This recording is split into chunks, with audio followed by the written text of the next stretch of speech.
Ndị Igbo be anyị welonu malamu kaka anyị nọ tata daalụnụ n'ifunu na-emeli m na peji m na-ekunu si asọpọtụ.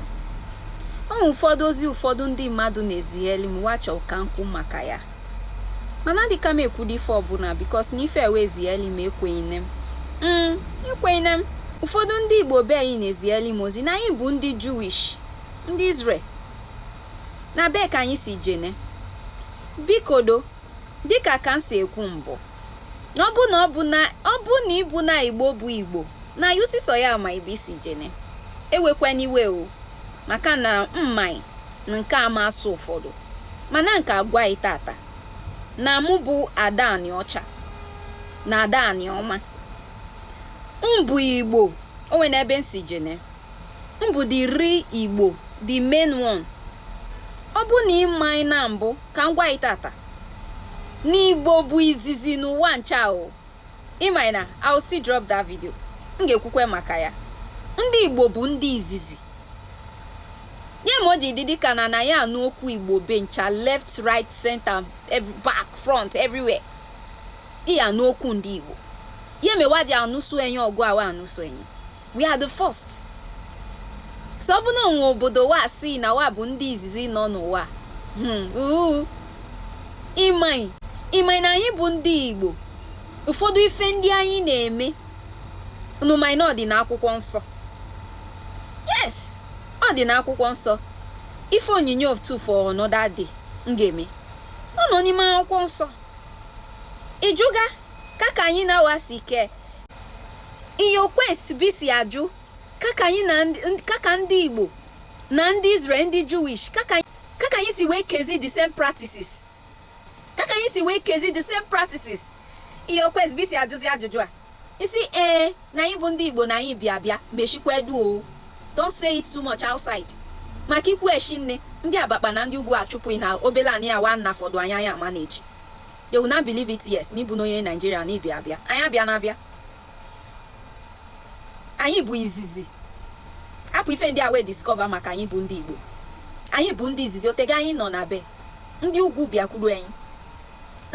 Ndị Abakpa bịakwuru anyị. Wa bịakwuru anyị na be anyị nọ. So anyị abịa bụ na o mesikwa n'ebe ọbụla abịa. And ka ngwa yo, ọ bụ na onwe ka mmadụ si kọli, ọ na onwe ka nation si kọwali na their generation si Israel baha.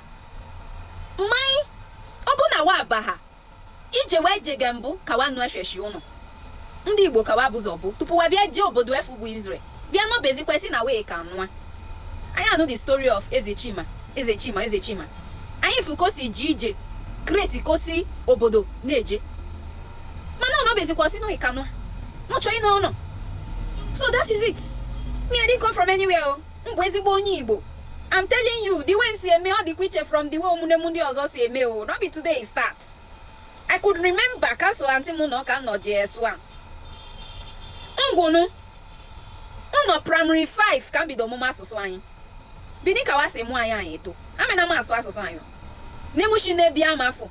So nke som ni kocho iso okwu. Oda si mu jeme maka nemushi na anyị just ni ọ dị anụ Oyibo. Oda si mu biko mu jeme na na-asụ asụ na ma nife na asụ na mbụ onye Oyibo. Oso nke som ni na-ekwu okwu. Nke som ni amụ ha ga asụsụ anyị amafu. Anyị anụ aga anyị siga bini po bịa mụ mazi asụsụ anyị, bịa mụ ha asụsụ anyị. Na nka nọ JS1. Unje na nka ntimu sole nọlụ maka nje akwụkwọ na Asaba.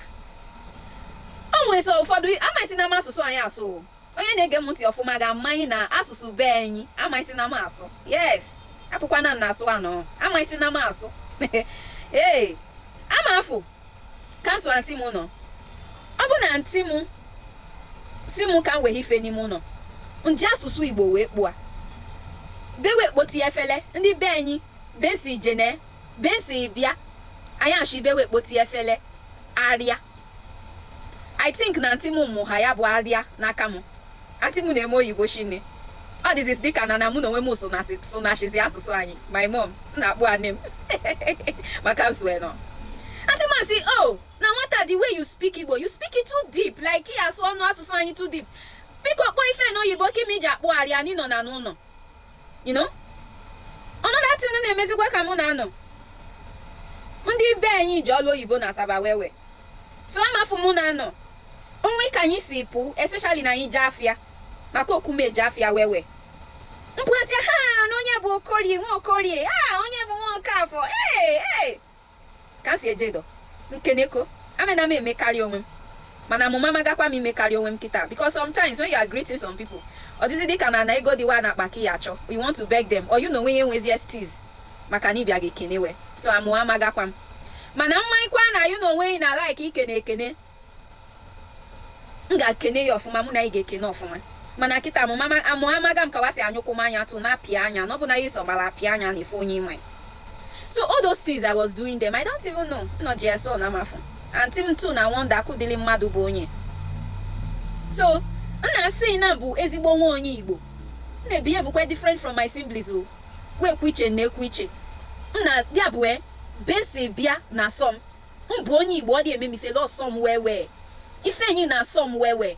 okay can call unu the part na dị mbụ ezigbo onye ụka no dị against any egwu ọnwa egbu na-enwe oketewe nke wakpo na Delta State abụ ndị ukwu aniwasị onwe ife wee me na be enyi ya ka wakpọsị na dị madị against mana no mind na mụ na dị m nwe be anyị ije weda na anyị ji akpa mgbamakwụkwọ ọnkwamozu na mbụ ka nọrị ụlọ akwụkwọ secondary school mụ na dị m je anyị lubefu o mebe egwu ga-sọlụ m n'isi ntemegwu I don't care anyị niile ụlọ na dị m bama ya amaghị maka na mbụ onye Igbo now the thing is in the blood you can clean it onwe na-eke ime ka fichapụ this DNA afụ na mbewasi efe alụsi n'ime all those music asụsụ anyị kawasu dị asinging must it be bewasi I bless you Lord you are holy is that the only time I should dance abụ besi bịa kawa abụ even nke anyị ji ụlọ thank God for my uncle kpọọ egwu ya maka mmanya na maka na ifiri ya bụ onye kwu ugwu egwu ya na burial ya mere wadi kpọọ dịrị egwu efu na burial my grandmother